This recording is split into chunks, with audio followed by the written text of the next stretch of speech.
Hello everyone! Welcome to my channel, ang Negosyanteng in India. For this video, tuturuan ko kayo kung paano gawing cash ang inyong load. Search nyo lamang aking Facebook page or scan ito para mag-direct na kayo sa aking Facebook page. Pwede din sa aking Facebook mismo or scan din ng QR para ma-direct kayo sa aking Facebook account. I-message nyo lamang ako ng pa-trade po kasama ang net and amount na inyong papakonvert into cash. For example ay pa-trade po Smart 1000.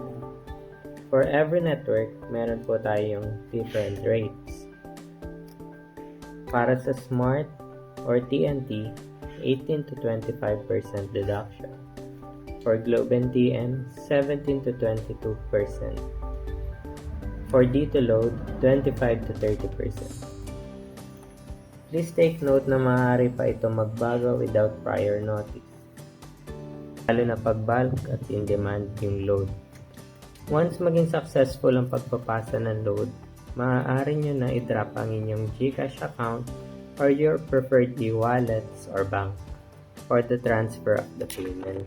Paalala lamang po na maging mapanuri tayo sa ating katransaksyon, lalo at maraming scammer ang pag-alagala sa ating Facebook page or sa Facebook account. Katulad po nito.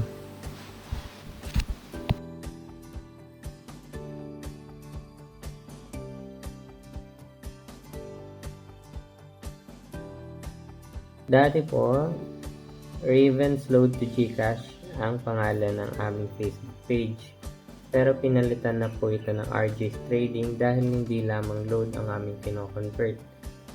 Nagko-convert din kami ng GGives, SPayLater, TazPayLater at marami pang iba.